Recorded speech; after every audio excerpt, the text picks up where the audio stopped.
to all that, welcome back. We'll open up today's press conference with defense coordinator Jim Knowles at this time. Over here to the right, Adam King, WBNS. Coach, what do you think you've seen change the most in your defense since that game back in October out in Eugene?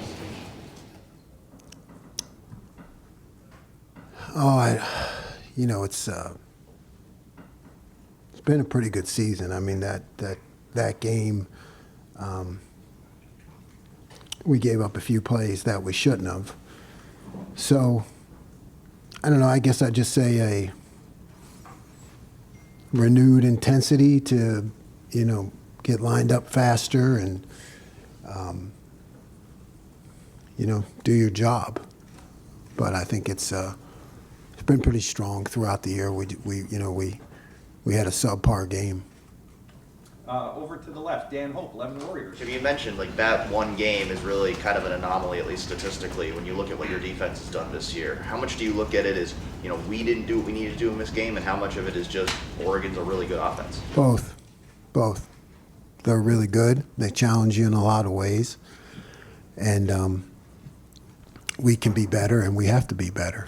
But certainly they're a very good team, very good offense, and they challenge you. Stefan Kreisnick, Cleveland.com.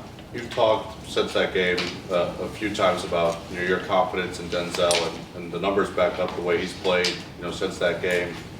Where have you seen him kind of improve the most since then, or is it kind of that same way of that felt like more anomaly and what we've seen the rest of the way is kind of what you can expect from him? Yeah, he's steady. He's a great player, great person. That job that he does, and he'll be doing it for many years. It's you're on an island, and there are times where you don't make the play. So, but I feel like his resolve has been the same, and our trust in him has always been the same. So, we all learn how to handle ourselves in times of adversity, and he's a guy that's always going to bounce back. Pat Murphy, 24/7 Sports. You were talking about Oregon's offense in that game, but as you've watched them since then, do you see differences? Do you see things that maybe you didn't see in that first game that will be maybe more relevant for this one? Yeah, you're always going to see things. You can see how they attacked us and how they attacked other teams for the remainder of the season. So yeah, you're always going to pick up things. That's the job of a coach. But they've been pretty steady. They've been really good the entire year. Tony Girdman, Buckeye Huddle.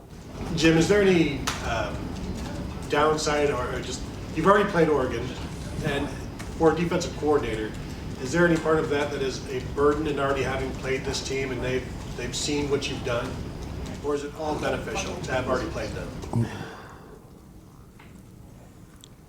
It's all beneficial, and it's all a burden. You know what I mean? It's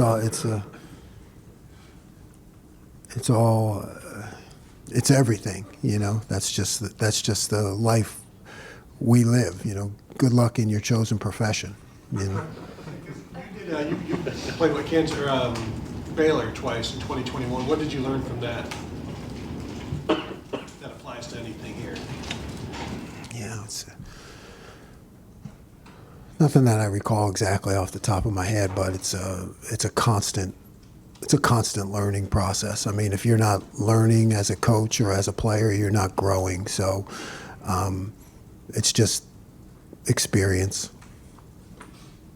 Kellyanne Stitz, WSYX. Going back to Denzel Burke, you mentioned how his ability to bounce back. How have you seen him approach this week, particularly? Same as always. Professional, resolved, competitive. Denzel's always been the same. He's always competing, and no matter who we're playing, he's trying to get better. Jeremy Birmingham, the podcast. Jim, I know the statistical output of that Oregon game in October is an anomaly for sure on the season, but it was sort of an inflection point, it seemed, at least from the outside looking in, on some structural things within the defense. How confident are you that it's fixed based on the fact that in the last 7 games, you really haven't played someone that would be equivalent to what Oregon can do offensively. Yeah.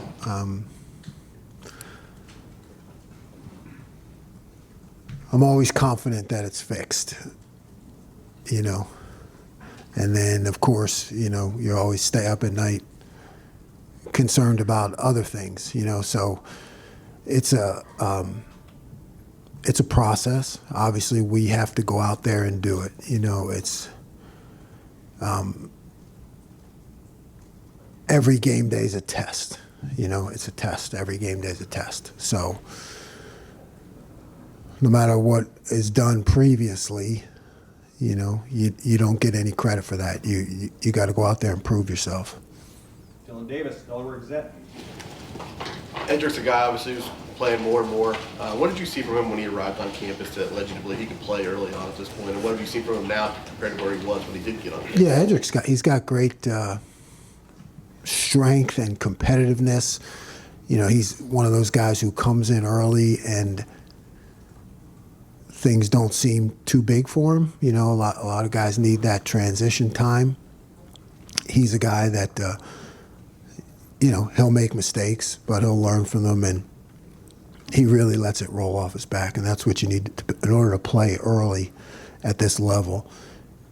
You got to keep your fire, you got to keep your intensity, and you got to know you're going to make mistakes, you know, and not let them get you down. I think that can hamper a lot of young guys early because you're going to make mistakes. But Edric is a guy who's got a great personality and great energy, and he just keeps going. Dom Taveri, WBNS. Jim, you have said that you have great confidence in your defense. What gives you the confidence? What's the room like? Do you see a edge with your guys? Yeah, there's an edge. There's veterans. You know, I think that always gives you confidence when you have veterans. There's no panic. You know, if we give up a play or something negative happens, I mean, there's no panic. Guys know how to fix things. There's a lot of communication back and forth. You know, there's a lot of resolve to do whatever it takes to win the game. You know, no matter what happens during that game, our guys don't flinch. Do you see that they want this rematch? I mean, obviously you got to beat them to win the national title to get to the next level, but is this a game you guys have been pointed to that you want and you hope?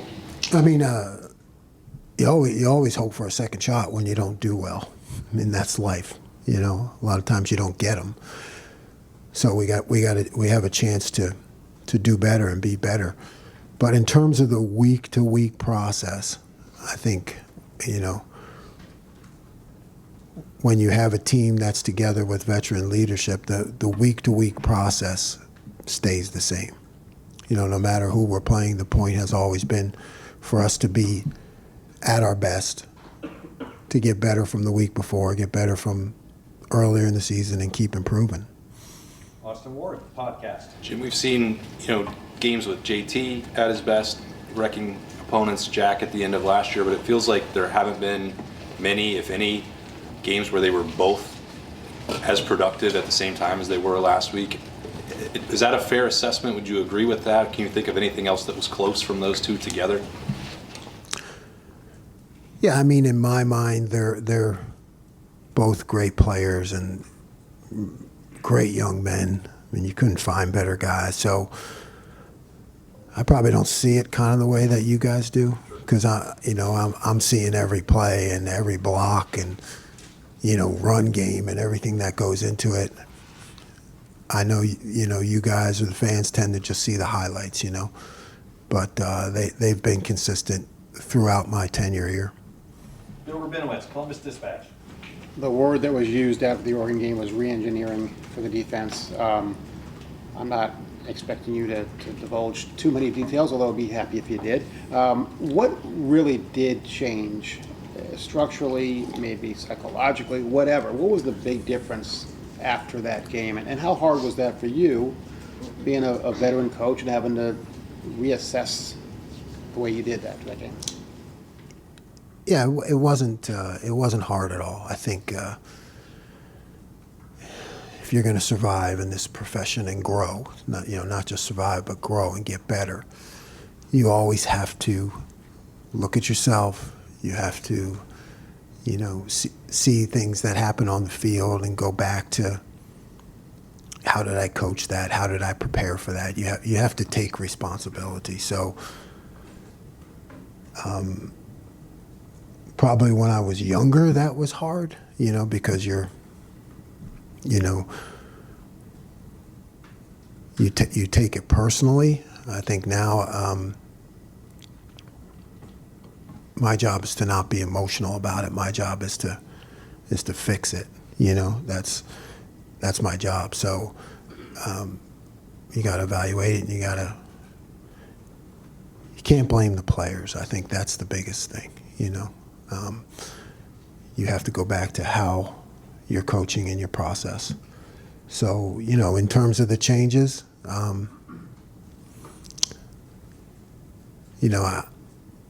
if I could write them all down for you, I would, but I wouldn't anyway. I wouldn't anyway do that. But I don't think I could. I think it's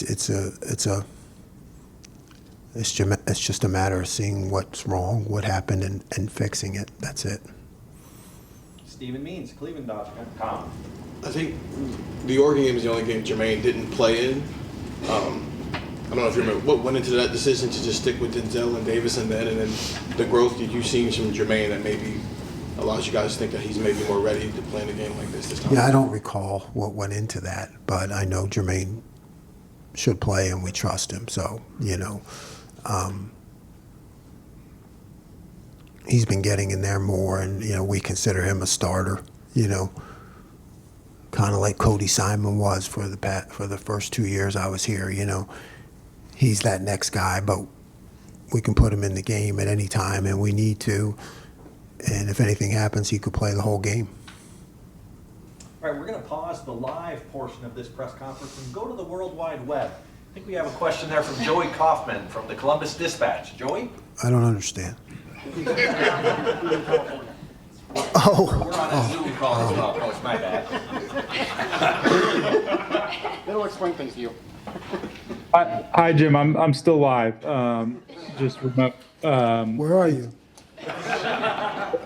Burbank, California. But hey, wanted to ask about Dylan Gabriel and his ability to avoid sacks is good, and his ability to kind of avoid pressures turning into sacks. What do you remember about that first match with him? It makes him tough in that area, and just how confident do you feel about your pass rush being able to get home in those situations now versus where it was in October? He's really good at that, so whether it was our game or any game, you have to have a plan for that. And, we're going to have a plan for it. But,